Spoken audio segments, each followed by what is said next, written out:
Di antara ratusan pulau Kabupaten Bintan, ada bayi-bayi yang lahir jauh dari jangkauan negara. Untuk mengurus akte kelahiran, kartu identitas anak, dan kartu keluarga, warga kepulauan harus menyeberang laut berjam-jam.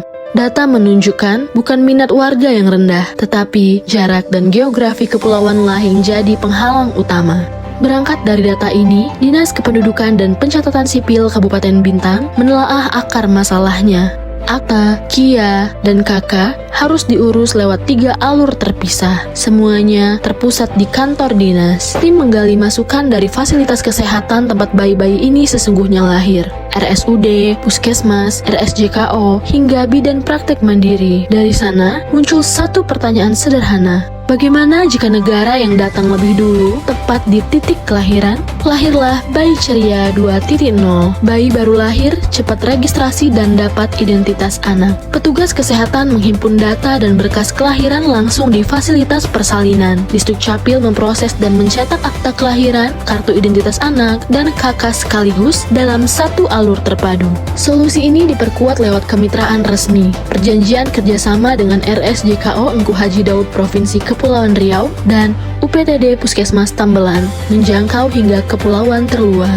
Bagi masyarakat, 0 kedatangan ke kantor dinas tanpa biaya transportasi laut tanpa pungutan. Ibu pasca persalinan dan bayi baru lahir mendapat perlakuan khusus sesuai amanat Undang-Undang Nomor 25 Tahun 2009 tentang Pelayanan Publik. Sementara bagi negara, data kependudukan tercatat lebih akurat, lebih cepat, dan langsung terhubung ke sistem pusat, memperkuat perencanaan pembangunan daerah. Dan inilah hasilnya. Cakupan kepemilikan akta kelahiran anak usia 0-18 tahun di Kabupaten Bintan naik dari 92,26% pada 2022 menjadi 97,13% pada semester 1 2026. Kepemilikan kartu identitas anak juga melonjak dari 54,03% menjadi 59,01%, setara tambahan 2.888 anak yang kini memiliki KIA sejak 2023. Jumlah bayi penerima manfaat terus bertambah. 227 bayi pada tahun 2023, 321 pada tahun 2024, 275 pada tahun 2025, dan 214 bayi hanya dalam 7 bulan pertama 2026. Totalnya 1037 bayi sejak program berjalan. Proporsi bayi yang akta kelahirannya terbit kurang dari 60 hari meningkat hampir 2 kali lipat, dari 18,22% di 2023 menjadi 34,52% di 2026, dicapai hanya dalam 7 bulan pelaksanaan. Mitra baru pun terbukti berdampak nyata. Kontribusi RSJKO Engku Haji Daud melonjak dari 10,55%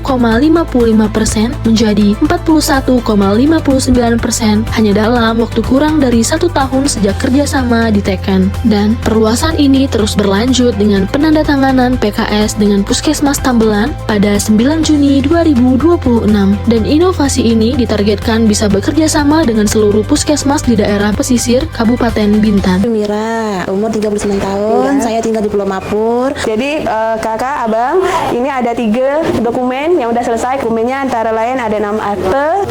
Kakak, Keluarga abang, Priyadi, dan ini adalah kartu identitas anak abang yang baik. Kemarin petugas kami ada minta dokumen sama ibu. iya, Ibu tahu untuk apa itu? untuk pembuatan akte. Namanya yang anak ini dimasukin di kakak. Kerjasama ini sangat baik karena ini untuk mempermudah akses masyarakat dalam memperoleh dokumen bayi baru lahir yang lahir di Puskesmas Tambelan. Jadi Bayi ceria mengubah cara negara memberikan pelayanan. Bukan lagi menunggu masyarakat datang, tetapi kami hadir sejak seorang bayi dilahirkan. Dan yang terpenting, pada tahun 2026, pelayanan ini menjangkau hingga ke pulau terluar, yaitu Pulau Tambelan.